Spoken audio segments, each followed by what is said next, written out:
चलिए आगे बढ़ते हैं और सुनते हैं भाग 27 प्रेमचंद की रचना गोदान से। गोबर को शहर आने पर मालूम हुआ कि जिस अड्डे पर वह अपना खोंचा लेकर बैठता था वहां एक दूसरा खोंचे वाला बैठने लगा है और अब ग्राहक अब गोबर को भूल गए हैं। वह घर भी अब उसे पिंजरे सा लगता है। जुनिया उसमें अकेली बैठी रोया करती। लड़का दिन भर आंगन में या द्वार पर खेलने का आदी था। यहाँ उसके खेलने को कोई जगह न थी। कहाँ जाए, द्वार पर मुश्किल से 1 गज का रास्ता था। दुर्गंध उड़ा करती थी। गर्मी में कहीं बाहर लेटने बैठने को जगह नहीं। लड़का माँ को एक क्षण के लिए न छोड़ता था और जब कुछ खेलने को ना हो तो कुछ खाने और कुछ पीने के सिवा वह और क्या करे। घर पर भी कभी धनिया खिलाती, कभी रूपा, कभी सोना, कभी होरी, कभी पुनिया। यहाँ अकेली जुनिया थी और उसे घर का सारा काम करना पड़ता था और गोबर जवानी के नशे में मस्त था। उसकी अतृप्त लालसाएं विषय भोग के सफर में डूब जाना चाहती थी। किसी काम में उसका मन न लगता। खोंचा लेकर जाता तो घंटे भर ही में लौट आता। मनोरंजन का कोई दूसरा सामान न था। पड़ोस के मजदूर और इक्केवान रात रात भर ताश और जुआ खेलते थे। पहले वह भी खूब खेला था मगर अब उसके लिए केवल मनोरंजन था, जुनिया के साथ हास विलास। थोड़े ही दिनों में जुनिया इस जीवन से ऊब गई। वह चाहती थी कहीं एकांत में जाकर बैठे, खूब निश्चिंत होकर लेटे सोए, मगर वह एकांत कहीं न मिलता।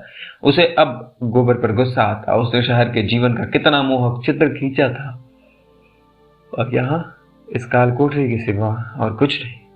बालक से भी उसे चिढ़ होती थी। कभी कभी वह उसे मार कर निकाल देती और अंदर से किवाड़ बंद कर लेती। बालक रोते रोते बेदम हो जाता। उस पर विपत्ति यह है कि उसे दूसरा बच्चा पैदा होने वाला था। कोई आगे न पीछे। अक्सर सिर में दर्द हुआ करता। खाने से अरुचि हो गई थी। ऐसी तंद्रा होती थी कि कोने में चुपचाप पड़ी रहे, कोई उससे न बोले चाले। मगर यहाँ गोबर का निष्ठुर प्रेम स्वागत के लिए द्वार खटखटाता रहता था। स्तन में दूध नाम को नहीं, लेकिन लल्लू छाती पर सवार रहता था। देह के साथ उसका मन भी दुर्बल हो गया। वह जो संकल्प करती उसे थोड़े से आग्रह पर तोड़ देती। वह लेटी रहती और लल्लू आकर जबरदस्ती उसकी छाती पर बैठ जाता और स्तन मुंह में लेकर चबाने लगता। वह अब 2 साल का हो गया था। बड़े तेज दांत निकल आए थे। मुंह में दूध न जाता तो वह क्रोध में आकर स्तन में दांत काट लेता, लेकिन दुनिया में अब इतनी शक्ति भी ना थी कि उसे छाती पर से धकेल दे। उसे हरदम मौत सामने खड़ी नजर आती। पति और पुत्र किसी से भी उसे स्नेह न था। सभी अपने मतलब के यार हैं। बरसात के दिनों में जब लल्लू को दस्त लगे तो उसने दूध पीना छोड़ दिया। तो दुनिया को सिर से एक विपत्ति टल जाने का अनुभव हुआ। लेकिन जब 1 सप्ताह के बाद बालक मर गया तो उसकी स्मृति पुत्र सिंह से सजीव होकर उसे रुलाने लगी। और जब गोबर बालक के मरने के 1 ही सप्ताह बाद फिर आग्रह करने लगा तो उसने क्रोध में जलकर कहा, तुम कितने पशु हो। दुनिया को अब लल्लू की स्मृति लल्लू से भी कहीं प्रिय थी। लल्लू जब तक सामने था वह उससे जितना सुख पाती थी उसे कहीं ज्यादा कष्ट पाती थी। अब लल्लू उसके मन में आ बैठा था, शांत, स्थिर, सुशील, सुहास। उसकी कल्पना में अब वेदना में आनंद था जिसमें वृक्ष की काली छाया न थी। बाहर वाला लल्लू उसके भीतर वाले लल्लू का प्रतिबिंब मात्र था। प्रतिबिंब सामने न था जो असत्य था, अस्थिर था। सत्य रूप तो उसके भीतर था। उसकी आशाओं और शुभेच्छाओं से सजीव दूध की जगह वह उसे अपना रक्त पिला पिला कर पाल रही थी। उसे अब वह बंद कोठरी और वह दुर्गंधमयी वायु और वह दोनों जून धुएं में जलना, इन बातों को मानो ज्ञान ही न रहा। वह स्मृति उसके भीतर बैठी हुई जैसे उसे शक्ति प्रदान करती रहती। जीते जी जो उसके जीवन का भार था मरकर उसके प्राणों में समा गया था। उसकी सारी ममता अंदर जाकर बाहर से उदासीन हो गई। गोबर देर में आता या जल्द, रुचि से भोजन करता है या नहीं, प्रसन्न है या उदास, इसकी अब उसे बिल्कुल चिंता न थी। गोबर क्या कमाता है और कैसे खर्च करता है इसकी भी अब उसे परवाह न थी। उसका जीवन जो कुछ था भीतर था, बाहर वह केवल निर्जीव थी। उसके शोक में भाग लेकर उसके अंतर्जीवन में बैठ कर गोबर उसके समीप जा सकता था, उसके जीवन का अंग बन सकता था, पर वह उसके बाह्य जीवन के सूखे तट पर आकर ही प्यासा लौट जाता था। एक दिन उसने रूखे स्वर से कहा, तो लल्लू के नाम को कब तक रोए जाएगी? 4-5 महीने तो हो गए। जुनिया ने ठंडी सांस लेकर कहा, तुम मेरा दुख नहीं समझ सकते। अपना काम देखो, मैं जैसी हूँ वैसी पड़ी रहने दो। तेरे रोते रहने से लल्लू लौट आएगा। जुनिया के पास कोई जवाब ना था। वह उठकर पतीली में कचालू के लिए आलू उबालने लगी। गोबर को ऐसा पाषाण हृदय उसने ना समझा था। इस बेदर्दी ने उसके लल्लू को उसके मन में और भी सजग कर दिया। लल्लू उसी का है, उसमें किसी का साझा नहीं, किसी का हिस्सा नहीं। अभी तक लल्लू किसी अंश में उसके हृदय के बाहर भी था। गोबर के हृदय में भी उसकी कुछ ज्योति थी। अब वह संपूर्ण रूप से उसका था। गोबर ने खोचे से निराश होकर शक्कर के मिल में नौकरी कर ली थी। मिस्टर खन्ना ने पहले मिल से प्रोत्साहित होकर हाल में यह दूसरा मिल खोल दिया था। गोबर को वहां बड़े सवेरे जाना पड़ता और दिन भर के बाद जब वह दिया जले घर लौटता तो उसकी देह में जरा भी जान न रहती थी। घर पर भी उसे इससे कम मेहनत न करनी पड़ती, लेकिन वहां इसे जरा भी थकान न होती। बीच बीच में वह हंस बोल भी लेता था। फिर उस खुले मैदान में उन्मुक्त आकाश के नीचे जैसे उसकी क्षति पूरी हो जाती थी, वहां उसकी देह चाहे जितना काम करे मन स्वच्छंद रहता था। यहाँ देह की उतनी मेहनत न होने पर भी जैसे उसे कोलाहल, उस गति और तूफानी शोर का उस पर बोझ सा लदा रहता था। तो शंका भी बनी रहती थी कि ना जाने कब डांट पड़ जाए। सभी श्रमिकों की यही दशा थी। सभी ताड़ी या शराब में अपने दैहिक थकन और मानसिक अवसाद को डुबाया करते थे। गोबर को भी शराब का चस्का पड़ा। घर आता तो नशे में चूर और पहर रात गए और आकर कोई ना कोई बहाना खोजकर जुनिया को गालियां देता, घर से निकालने लगता और कभी कभी पीट भी देता। जुनिया को अब यह शंका होने लगी कि वह रखेली है, इसी से उसका यह अपमान हो रहा है। ब्याहता होती तो गोबर की मजाल थी जो उसके साथ यह बर्ताव करता। बिरादरी उसे दंड देती, हुक्का पानी बंद कर देती। उसने कितनी बड़ी भूल की कि इस कपटी के साथ घर से निकल भागी। सारी दुनिया में हंसी भी हुई और हाथ कुछ ना आया। वह गोबर को अपना दुश्मन समझने लगी, न उसके खाने पीने की परवाह करती, न अपने खाने पीने की। जब गोबर उसे मारता तो उसे ऐसा क्रोध आता कि गोबर का गला चूरे से रेत डाले। गर्व ज्यों ज्यों पूरा होता जाता उसकी चिंता बढ़ती जाती है। इस घर में तो उसकी मरण हो जाएगी, कौन उसकी देखभाल करेगा, कौन उसे संभालेगा। और जो गोबर इसी तरह मारता पीटता रहा तब तो उसका जीवन नरक ही हो जाएगा। एक दिन वह बम्बे पर पानी भरने गई तो पड़ोस की एक स्त्री ने पूछा, कै महीने है रे? जुनिया ने लजा कर कहा, क्या जाने दीदी, मैंने तो गिना गिनाया नहीं है। दोहरी देह की काली कलूटी, नाटी, कुरूपा, बड़े बड़े स्तनों वाली स्त्री थी। उसका पति एक का हाँकता था और वह खुद लकड़ी की दुकान करती थी। जुनिया कई बार उसकी दुकान से लकड़ी लाई थी, इतना ही परिचय था। मुस्कुराकर बोली, मुझे तो जान पड़ता है, दिन पूरे हो गए हैं, आज ही कल में होगा। कोई दाई वाई ठीक कर ली है? जुनिया ने भयातुर स्वर में कहा, मैं तो यहाँ किसी को नहीं जानती। तेरा मर्दुआ कैसा है जो कान में तेल डाले बैठा है? उन्हें मेरी क्या फिक्र। हाँ, देख तो रही हूँ। तुम तो सौर में बैठोगी, कोई करने धरने वाला चाहिए कि नहीं? सास, ननद, देवरानी, जेठानी कोई है कि नहीं? किसी को बुला लेना था। मेरे लिए सब मर गए। वह पानी लाकर जूठे बर्तन मांजने लगी तो प्रसव की शंका से हृदय में धड़कनें हो रही थी। सोचने लगी, कैसे क्या होगा भगवान, यही तो होगा, मर जाऊंगी। अच्छा है, जंजाल से छूट जाऊंगी। शाम को उसके पेट में दर्द होने लगा। समझ गई विपत्ति की घड़ी आ पहुंची। पेट को एक हाथ से पकड़े हुए पसीने से तर उसने चूल्हा जलाया, खिचड़ी डाली और दर्द से व्याकुल होकर वहीं जमीन पर लेट रही। कोई 10 बजे रात को गोबर आया, ताड़ी की दुर्गंध उड़ाता हुआ, लटपटाती हुई जवान से ऊट पटांग बक रहा था। मुझे किसी की परवाह नहीं है, जिसे 100 दफे गरज हो रहे नहीं चला जाए। मैं किसी का ताव नहीं सह सकता। उसने माँ बाप का ताव नहीं सहा, जिसने जन्म दिया तब दूसरों का ताव क्यों सहे? जमादार आंखें दिखाता है, यहाँ किसी की धौंस सहने वालों में से नहीं है। लोगों ने पकड़ न लिया होता तो खून पी जाता। खून? कल देखूंगा बच्चा को। फांसी ही तो होगी, दिखा दूंगा कि मर्द कैसे मरते हैं। हंसता हुआ, अकड़ता हुआ, मूंछों पर ताव देता हुआ फांसी के तख्ते पर जाऊं तो सही। औरत की जात कितनी बेवफा होती है। खिचड़ी डाल दी और टांग पसार कर सो रही। कोई खाए या ना खाए उसकी भला से। आप मजे से फुलके उड़ाती हैं, मेरे लिए खिचड़ी? अच्छा, सता ले जितना सताते बने, तुझे भगवान सताएंगे जो न्याय करते हैं। उसने जुनिया को जगाया नहीं, कुछ बोला भी नहीं। चुप्पे से खिचड़ी थाली में निकाली और 2-4 कौर निकल कर बरामदे में लेट रहा। पिछले पहर उसे सर्दी लगी। कोठरे में कम्बल लेने गया तो जुनिया के कराहने की आवाज सुनी। नशा उतर चुका था। पूछा, कैसा जी है जुनिया, कहीं दर्द है क्या? हाँ, पेट में जोर से दर्द हो रहा। तूने पहले क्यों नहीं कहा? अब इस वक्त कहाँ जाऊं? किससे कहती? मैं मर गया था क्या? तुम्हें मेरे मरने जीने की क्या चिंता? गोबर घबराया। कहाँ दाई खोजने जाए? इस वक्त वह आने ही क्यों लगी? घर में कुछ भी तो नहीं। चुड़ैल ने पहले बता दिया होता तो किसी से 2-4 रुपए मांग लेता। इन्हीं हाथों से 100-50 रुपए हरदम पड़े रहते थे। 4 आदमी को सहमत करते थे। स्कूल लचने के आते ही जैसे लक्ष्मी रूठ गई। टके टके को मोहताज हो गया। सहसा किसी ने पुकारा, ये तुम्हारी घरवाली करा रही है, दर्द तो नहीं हो रहा? ये वही मोटी औरत थी जिसने आज जुनिया की बातचीत हुई थी। घोड़े को दाना खिलाने उठी थी। जुनिया का कराहना सुनकर पूछने आ गई थी। गोबर ने बरामदे में जाकर कहा, पेट में दर्द है, छटपटा रही है, यहाँ कोई दाई मिलेगी? वह तो मैं आज उसे देखकर ही समझ गई थी। दाई कच्ची सराय में रहती है, लपक कर बुला लाओ, कहना जल्दी चल, तब तक मैं यहाँ बैठी हूँ। मैंने तो कच्ची सराय नहीं देखी, किधर है? अच्छा तुमसे पंखा चलते रहो, मैं बुलाए लाती हूँ। यही कहते हैं अनाड़ी आदमी किसी काम का नहीं, पूरा पेट और दाई की खबर नहीं। ये कहती हुई वह चल दी। इसके मुंह पर तो लोग इसे चुहिया कहते हैं, यही इसका नाम था, लेकिन पीठ पीछे मोटल्ली कहा करते थे। किसी को मोटल्ली कहते सुन लेती थी तो उसके साथ पुरखों तक चढ़ जाती थी। गोबर को बैठे 10 मिनट भी नहीं हुए होंगे कि वह लौट आई और बोली, अब संसार में गरीबों का कैसे निवाह होगा। राण कहती है 5 रुपए लूंगी तब चलूंगी, और 8 आने रोज, 12वें दिन एक साड़ी।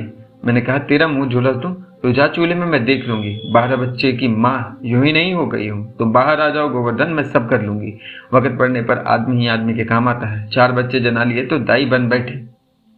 वह जुनिया के पास जा बैठी और उसका सिर अपने जांग पर रखकर उसका पेट सहलाती हुई बोली, मैं तो तुझे आज देखते ही समझ गई थी, सच पूछो तो इसी धड़के में आज मुझे नींद नहीं आई है। यहाँ तेरा कौन सा का बैठा है? जुनिया ने दर्द से दांत जमा कर करते हुए कहा, अब न बचूंगी दीदी, हाय मैं तो भगवान से मांगने ना गई थी। एक को पाला पोसा, उसे तुमने छीन लिया, तो फिर इसका कौन काम था? मैं मर जाऊं माता तो तुम बच्चे पर दया करना, उसे पाल पोस देना, भगवान तुम्हारा भला करेगा। चुहिया स्नेह से उसके केस सुलझाती हुई बोली, धीरज धर बेटी, धीरज धर, अभी क्षण भर में कष्ट कटा जाता है।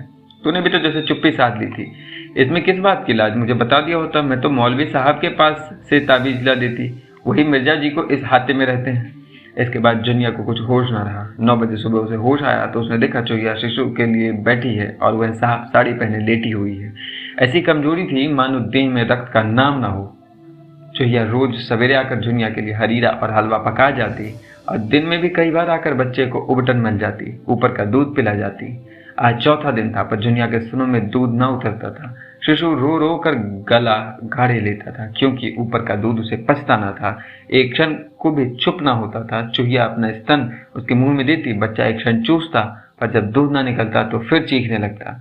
जब चौथे दिन सांझ तक जुनिया को दूध न उतरा तो चुहिया घबराई। बच्चा सूखता चला जाता था। नखास में एक पेंशनर डॉक्टर रहते थे। चुहिया उन्हें ले आई। डॉक्टर ने देखभाल कर कहा, इसकी देह में खून तो है ही नहीं, दूध कहाँ से आए? समस्या जटिल हो गई। देह में खून लाने के लिए महीनों पुष्टिकारक दवाइयां खानी पड़ेगी, तब कहीं दूध तब तो इस मांस के लोथड़े का ही काम तमाम हो जाएगा। पहर रात हो गई। गोबर ताड़ी पिए उसारे में पड़ा हुआ था। चुहिया बच्चे को चुप कराने के लिए उसके मुंह में अपनी छाती डाले हुए थे कि सहसा उसे मालूम हुआ कि उसकी छाती में दूध आ गया है। प्रसन्न होकर बोली, ले जुनिया, अब तेरा बच्चा जी जाएगा, मेरा दूध आ गया। जुनिया ने चकित होकर कहा, तुम्हें दूध आ गया? नहीं रे, सच, मैं तो नहीं पतियाती, देख ले। उसने अपना स्तन दबाकर दिखाया। दूध की धार फूट निकली। जुनिया ने पूछा, तुम्हारी छोटी बिटिया तो 8 साल से कम की नहीं है? हाँ 8वां है, लेकिन मुझे दूध बहुत होता था। इधर तो तुम्हें कोई बाल बच्चा नहीं हुआ। वही लड़की पेट पूछनी थी, छाती बिल्कुल सूख गई थी, लेकिन भगवान की लीला है और क्या। अब से चुहिया 4-5 बार आकर बच्चे को दूध पिला जाती। बच्चा पैदा तो हुआ था दुर्बल, लेकिन चुहिया का स्वस्थ दूध पीकर गदराया जाता था। एक दिन चुहिया नदी स्नान करने चली गई। बच्चा भूख के मारे छटपटाने लगा। चुहिया 10 बजे लौटी तो जुनिया बच्चे को कंधों से लगाए झुला रही थी और बच्चा रोए जाता था। चुहिया ने बच्चे को उसकी गोद से लेकर दूध पिला देना चाहा, पर जुनिया ने उसे झिड़क कर कहा, रहने दो, अभागा मर जाए वही अच्छा, किसी का एहसान तो न लेना पड़े। चुहिया गिड़गिड़ाने लगी। जुनिया ने बड़े अदरावन के बाद बच्चा उसकी गोद में दिया, लेकिन जुनिया और गोबर में अब भी ना पटती थी। जुनिया के मन में बैठ गया था कि यह पक्का मतलबी बेदर्द आदमी है, मुझे केवल भूख की वस्तु समझता है, चाहे मैं मरूं या जीऊं, उसकी इच्छा पूरी किए जाऊं उसे बिल्कुल कम नहीं। सोचता होगा ये मर जाएगी तो दूसरी लाऊंगा, लेकिन मुंह धो रखे बच्चों, मैं ही ऐसी अलहड़ थी कि तुम्हारे फंदे में आ गई। तब तो पैरों पर सिर रखे देता था, यहाँ आते ही ना जाने क्यों जैसे इसका मिजाज ही बदल गया। जाड़ा आ गया था, पर ना उठन ना बिछावन। रोटी दाल से जो 2-4 रुपए बचते ताड़ी में उड़ जाते। एक पुराना लिहाज था, दोनों उसी में सोते थे, लेकिन फिर भी उनमें से कोस का अंतर था। दोनों एक ही करवट में रात काट देते।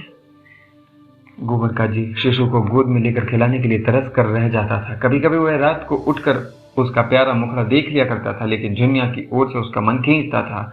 जुनिया भी उससे बात न करती, ना उसकी कुछ सेवा ही करती, और दोनों के बीच में यह मालिन्य समय के साथ लोहे के मोर्चे की भांति गहरा, दृढ़ और कठोर होता जाता था। दोनों एक दूसरे की बातों का उल्टा ही अर्थ निकालते, वही जिससे आपस का द्वेष और भड़के, और कई दिनों तक एक एक वाक्य को मन में पाले रहते और उसे अपना रक्त पिला पिला कर एक दूसरे पर झपट पड़ने के लिए तैयार रहते, जैसे शिकारी कुत्ते हो। उधर गोबर के कारखाने में भी आए दिन एक न एक हंगामा उठता रहता था। अब की बजट में शक्कर पर ड्यूटी लगी थी। मिल के मालिकों को मजदूरी घटाने का अच्छा बहाना मिल गया। ड्यूटी से अगर 5 की हानि होती तो मजदूरी घटा देने से 10 का लाभ था। इधर महीने से इस मिल में यही मसला छिड़ा हुआ था। मजदूरों का संघ हड़ताल करने को तैयार बैठा हुआ था। इधर मजदूरी घटी और उधर हड़ताल हुई। उसे मजदूरी में धेले की कटौती भी स्वीकार न थी। जब उस तेजी के दिनों में मजदूरी में एक धेले की भी बढ़ती नहीं हुई तो अब वह घाटे में क्यों साथ दे। मिर्जा खुर्शीद संघ के सभापति और पंडित ओंकारनाथ बिजली संपादक मंत्री थे। दोनों ऐसी हड़ताल कराने पर तुले हुए थे कि मिल मालिकों को कुछ दिन याद रहे। मजदूरों को भी ऐसी हड़ताल से क्षति पहुंचेगी, यहाँ तक कि हजारों आदमी रोटियों को भी मोहताज हो जाएंगे। इस पहलू की ओर उनकी निगाह बिल्कुल ना थी। और गोबर हड़तालियों में सबसे आगे था। उदंड स्वभाव का था ही, ललकारने की जरूरत थी। फिर वह मारने मरने को ना डरता था। एक दिन जुनिया ने उसे जी कड़ा करके समझाया था, तुम बाल बच्चे वाले आदमी हो, तुम्हारा इस तरह आग में कूदना अच्छा नहीं। इस पर गोबर बिगड़ उठा, तू कौन होती है मेरे बीच में बोलने वाली, मैं तो उसे सलाह नहीं पूछता। बात बढ़ गई और गोबर ने जुनिया को खूब पीटा। चुहिया ने आकर जुनिया को छुड़ाया और गोबर को डांटने लगी। गोबर के सिर पर शैतान सवार था। लाल लाल आंखें निकाल कर बोला, तुम मेरे घर में मत आया करो चुहिया, तुम्हारे आने का कुछ काम नहीं।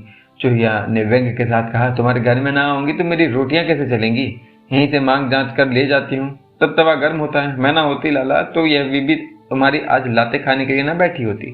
गोबर घूंसा तान कर बोला, मैंने कह दिया मेरे घर में ना आया करो, तुमने इस चुड़ैल का मिजाज आसमान पर चढ़ा दिया है। चुहिया वहीं डटी हुई निशंक खड़ी रही। बोली, अच्छा अब चुप रहना गोबर, बेचारी अधमरी लड़कोरी औरत को मारकर तुमने कोई बड़ी जवाबमर्दी का काम नहीं किया है। तुम उसके लिए क्या करते हो कि तुम्हारी मार है, एक रोटी खिला देते हो इसीलिए। अपने भाग बखानों की ऐसी गऊ औरत पा गए हो, दूसरी होती तो तुम्हारे मुंह में झाड़ू मार कर निकल गई होती। मोहल्ले के लोग जमा हो गए और चारों ओर से गोबर पर फटकारें पड़ने लगी। वही लोग जो अपने घरों में अपनी स्त्रियों को रोज पीटते थे इस वक्त न्याय और दया के पुतले बने हुए थे। चुहिया और शेर हो गई और फरियाद करने लगी, दादी हजार कहता था मेरे घर ना आया करो, बीवी बच्चा रखने वाला है, ये नहीं जानता कि बीवी बच्चों को पालना बड़े गुर्दे का काम है। इससे पूछो, मैं ना होती तो आज ये बच्चा जो बछड़े की तरह कुलेलों कर रहा है कहाँ होता, औरत को मारकर जवानी दिखाता। मैं ना हुई तेरी बीबी नहीं यही जूती उठाकर मुंह पर तड़ातड़ जमाती और कोठरी में ढकेल कर बाहर से किवाड़ बंद कर देती। जाने को तरस जाते। गोबर झल्लाया हुआ अपने काम पर चला गया। चुहिया औरत न होकर मर्द होती तो मजा चखा देता। औरत के मुंह क्या लगे। दिल में असंतोष के बादल घने होते जा रहे थे। मजदूर बिजली की प्रतियां जेब में लिए फिरते और जरा भी अवकाश पाते तो 2-3 मजदूर मिलकर उसे पढ़ने लगते। पत्र की बिक्री खूब बढ़ गई थी। मजदूरों के नेता बिजली कार्यालय में आधी रात तक बैठे हड़ताल की स्कीमें बनाया करते और प्रातःकाल जब पत्र में यह समाचार मोटे मोटे अक्षरों में छपता तो जनता टूट पड़ती और पत्र की कॉपियां दुने तिगने दाम पर बिक जाती। उधर कंपनी के डायरेक्टर भी अपने घात में बैठे हुए थे। हड़ताल हो जाने पर में भी उनका ही था। आदमियों की कमी तो है नहीं, बेकारी बढ़ी हुई है। इसके आधे वेतन पर ऐसे आदमी आसानी से मिल सकते हैं। माल की तैयारी में एकदम आधी बचत हो जाएगी। 10-5 दिन काम का हर्ज होगा, कुछ परवाह नहीं। आखिर यही निश्चय हो गया कि मजदूरी में कमी का ऐलान कर दिया जाए। दिन और समय नियत कर लिया गया। पुलिस को सूचना दे दी गई। मजदूरों को कौन खबर न हुई। वो अपने घात में थे। उसी वक्त हड़ताल करना चाहते थे जब गोदाम में बहुत थोड़ा माल रह जाए और मांग की तेजी हो। एकाएक एक दिन जब मजदूर लोग शाम को छुट्टी पाकर चलने लगे तो डायरेक्टरों का ऐलान सुना दिया गया। उसी वक्त पुलिस आ गई। मजदूरों को अपनी इच्छा के विरुद्ध उसी वक्त हड़ताल करनी पड़ी। जब गोदाम में इतना माल भरा हुआ था कि बहुत तेज मांग होने पर भी 6 महीने से पहले माल न उठ सकता था। मिर्जा खुर्शीद ने यह बात सुनी तो मुस्कुराए, जैसे कोई मनस्वी योद्धा अपने शत्रु के रण कौशल पर मुग्ध हो गया हो। एक क्षण विचारों में डूबे रहने के बाद बोले, अच्छी बात है, अगर डायरेक्टरों को यही इच्छा है तो यही सही। हालातें उनके मुआफिक है, लेकिन हमें न्याय का बल है। वे लोग नए आदमी रखकर अपना काम चलाना चाहते हैं। हमारी कोशिश ये होनी चाहिए कि उन्हें एक भी नया आदमी ना मिले। ये हमारी फतह होगी। बिजली कार्यालय में उसी वक्त खतरे की मीटिंग हुई। कार्यकारिणी समिति में का भी गठन हुआ। पदाधिकारियों का चुनाव हुआ और 8 बजे रात को मजदूरों का लंबा जुलूस निकला। 10 बजे रात को कल का सारा प्रोग्राम तय किया गया और यह ताकीद कर दी गई कि किसी तरह का दंगा फसाद न होने पाए, मगर सारी कोशिश बेकार हुई। हड़तालियों ने नए मजदूरों का टिड्डी दल मिलकर द्वार पर खड़ा देखा तो उनके हिंसावृत्ति काबू से बाहर हो गई। सोचा था 100 50 आदमी रोज भर्ती के लिए आएंगे, उन्हें समझा बुझा कर या धमका कर भगा देंगे। हड़तालियों की संख्या देखकर नए लोग आप ही भयभीत हो जाएंगे, मगर यहाँ तो नक्शा ही कुछ और था। अगर ये सारे आदमी भर्ती हो गए तो हड़तालियों के लिए समझौते की कोई आशा न थी। तय हुआ कि नए आदमियों को मिल में जाने ही ना दिया जाए। बल प्रयोग के सिवा और कोई उपाय न था। नया दल भी लड़ने मरने पर तैयार था। उनमें अधिकांश ऐसे भूखमरे थे जो इस अवसर को किसी तरह भी न छोड़ना चाहते थे। भूखों मर जाने से या अपने बाल बच्चों को भूखे मरते देखने से तो ये कहीं अच्छा था कि इस परिस्थिति में लड़कर मरे। दोनों दलों में फौजदारी हो गई। बिजली संपादक तो भाग खड़े हुए, बेचारे मिर्जा जी पिट गए और उनकी रक्षा करते हुए गोबर भी बुरी तरह घायल हो गया। मिर्जा जी पहलवान आदमी थे और मंजे हुए फिकैत, अपने ऊपर कोई गहरा वार न पड़ने दिया। गोबर गवार था, पूरा लठ मारना जानता था पर अपनी रक्षा करना ना जानता था, जो लड़ाई में मारने से ज्यादा महत्व की बात है।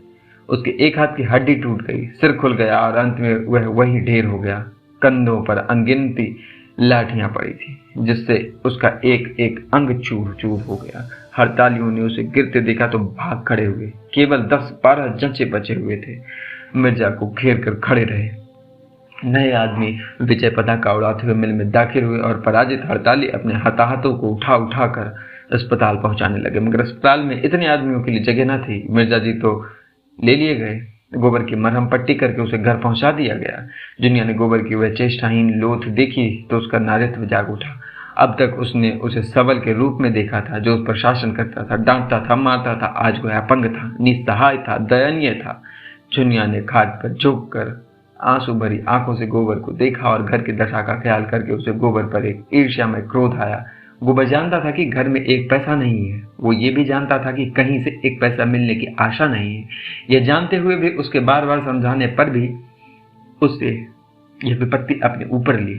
उसने कितने बार कहा था कि तुम इस झगड़े में ना पड़ो, आग लगाने वाले आग लगाकर अलग हो जाएंगे, जाएगी गरीबों के सिर। लेकिन वह कब उसकी सुनने लगा था? वह तो उसकी बैरिन थी। मित्र तो वह लोग थे जो अब मजे से मोटरों में घूम रहे थे। उस क्रोध में एक प्रकार की तुष्टि थी, जैसे हम उन बच्चों को कुर्सी से गिर पड़ते देखकर जो बार बार मना करने पर खड़े हो जाने से बाज ना आते थे, चिल्ला उठते थे, अच्छा हुआ, बहुत अच्छा हुआ, तुम्हारा सिर क्यों ना दो हो गया। लेकिन एक ही क्षण में गोबर का करुण क्रंदन सुनकर सारी हंगिया से हट उठी।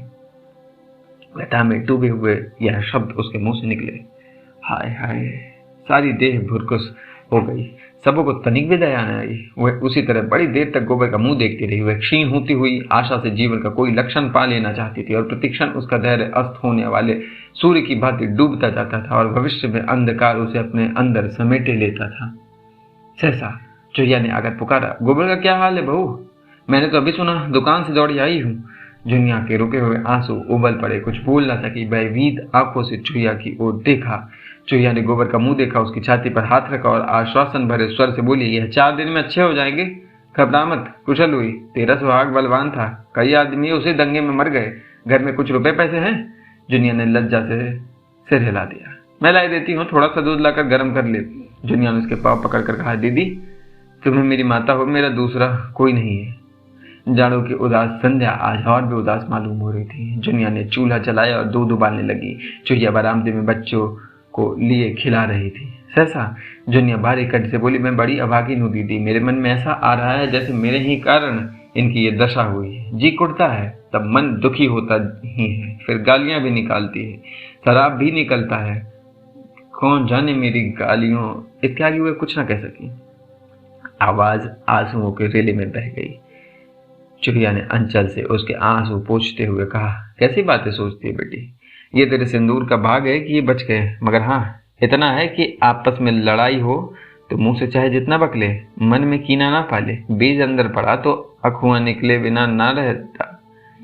जुनिया ने कंपन भरे स्वर में पूछा, अब मैं क्या करूं दीदी? चुहिया ने ढाढ़स दिया, कुछ नहीं बेटी, भगवान का नाम ले, वही गरीबों की रक्षा करते हैं। उसी समय गोबर ने आंखें खोली और जुनिया के सामने देखकर याचना भाव से क्षीण स्वर से बोला, आज बहुत चोट खा गया जुनिया, मैं किसी से कुछ नहीं बोला, सबों ने अनायास मुझे मारा, कहा सुना, माफ कर, तुझे सताया था, उसी का ये फल मिला। थोड़ी देर का और मेहमान हूँ, अब ना बचूंगा। मारे दर्द के सारी देह फटी जाती है। चुहिया ने अंदर जाकर कहा, चुपचाप पड़े रहो, बोलो चालो नहीं, मरोगे नहीं, इसका मेरा जुम्मा। गोबर के मुख पर आशा की रेखा झलक पड़ी। बोला, सच कहती हो? मैं मरूंगा नहीं? हाँ, नहीं मरोगे। तुम्हें हुआ क्या है? जरा सिर में चोट आ गई और हाथ की हड्डी उतर गई। ऐसी चोटें मर्दों को रोज ही लगा करती है, इन्हीं चोटों से कोई मरता है? अब मैं जुनिया को कभी ना मारूंगा। डरते होंगे कि कहीं जुनिया तुम्हें ना मारे। वह मारेगी भी तो कुछ ना बोलूंगा। अच्छे होने पर भूल जाओगे। नहीं दीदी, कभी ना भूलूंगा। गोबर इस समय बच्चों से बातें किया करता। 10-5 मिनट अचेत सा पड़ा रहता। उसका मन न जाने कहाँ कहाँ उड़ता फिरता। कभी देखता वह नदी में डूबा जा रहा है और जुनिया उसे बचाने के लिए नदी में चली आ रही है। कभी देखता कोई उसकी दैत्य छाती पर सवार है और जुनिया की शक्ल में कोई देवी उसकी रक्षा कर रही है, और बार बार चौंक कर पूछता, मैं मरूंगा तो नहीं जुनिया? 3 दिन उसकी यही दशा रही और जुनिया ने रात को जाग कर और दिन को उसके सामने खड़े रहकर जैसे मौत से उसकी रक्षा की। बच्चे को चुहिया संभाले रहती। चौथे दिन जुनिया एका लाई और सबों ने गोबर को उस पर लाद कर अस्पताल पहुंचाया। वहां से लौटकर गोबर को मालूम हुआ कि वह अब सचमुच बच जाएगा। उसने आंखों में आंसू भरकर कहा, मुझे क्षमा कर दो जुना। इन 3-4 दिनों में चुहिया के 3-4 रुपए खर्च हो गए थे और अब जुनिया को उससे कुछ लेते संकोच होता था। वह भी कोई मालदार तो थी नहीं। लकड़ी की बिक्री करके रुपए जुनिया को दे देती। आकर जुनिया ने कुछ काम करने का विचार किया। अभी गोबर को अच्छे होने में महीनों लगेंगे। खाने पीने को भी चाहिए, दवा दाई को भी चाहिए। अब कुछ काम करके खाना भर तो ले ही आएगी। बचपन से उसने गऊओं को पालना और घास छीलना सीखा था। यहाँ गऊएं कहाँ थी? हाँ, वह घास छील सकती थी। मोहल्ले के कितने ही स्त्री पुरुष बराबर शहर के बाहर घास छीलने जाते और 8-10 आने कमा लेते थे। वह प्रातःकाल गोबर का हाथ मुंह धुलाकर और बच्चे को उसे सौंप कर घास छीलने निकल जाती और तीसरे पहर तक भूखी प्यासी घास छीलती रहती। फिर उसे मंडी में ले जाकर बेचती और शाम को घर आती। रात को भी वह गोबर की नींद सोती और गोबर को नींद जागती। मगर इतना कठोर श्रम करने पर भी उसका मन ऐसा प्रसन्न रहता मानो झूले पर बैठी गा रही है। रास्ते भर साथ की स्त्रियों और पुरुषों से चुहल और विनोद करती जाती। घास छीलते समय भी सबों में हंसी दिल लगी होती रहती। ना किस्मत का रोना, ना मुसीबत का गिला। जीवन की सार्थकता में, अपनों के लिए कठिन से कठिन त्याग में और स्वाधीन सेवा में जो उल्लास है, उसकी ज्योति एक एक अंग पर चमकती रहती। बच्चा अपने पैरों पर खड़ा होकर जैसे तालियां बजा बजा कर खुश होता है, उसी आनंद का वह अनुभव कर रही थी। मानो उसके प्राणों में आनंद का कोई सोता खुल गया हो और मन स्वस्थ हो तो देह कैसे अस्वस्थ रहे। उस 1 महीने में जैसे उसका कायाकल्प हो गया। उसके अंगों में अब शिथिलता नहीं, चपलता है, लचक है, सुकुमारता है और मुख पर पीलापन नहीं रहा। खून की गुलाबी चमक है। उसका यौवन जो इस बंद कोठरी में पड़े पड़े अपमान और कलह से कुंठित हो गया था, वह मानो ताजी हवा और प्रकाश पाकर लहलहा उठा है। अब उसे किसी बात पर क्रोध नहीं आता। बच्चे के जरा सा रोने पर जो उसे झुंझला उठती थी, अब जैसे उसके धैर्य और प्रेम का अंत ही ना था। इसके खिलाफ गोबर अच्छा होते जाने पर भी कुछ उदास रहता था। जब हम अपने किसी प्रियजन पर अत्याचार करते हैं और जब विपत्ति आ पड़ने पर हमें इतनी शक्ति आ जाती कि उसकी तीव्र व्यथा का अनुभव करें, तो इससे हमारी आत्मा में जागृति का उदय हो जाता है और हम उस बेजा व्यवहार का प्रायश्चित करने के लिए तैयार हो जाते हैं। गोबर उसी प्रायश्चित के लिए व्याकुल हो रहा था। अब उसके जीवन का रूप बिल्कुल दूसरा होगा, जिसमें कटुता की जगह मृदुता होगी, अभिमान की जगह नम्रता। उसे अब ज्ञात हुआ कि सेवा करने का अवसर बड़े सौभाग्य से मिलता है और वह इस अवसर को कभी न भूलेगा। आप सुन रहे थे भाग 27 प्रेमचंद की रचना गोदान से।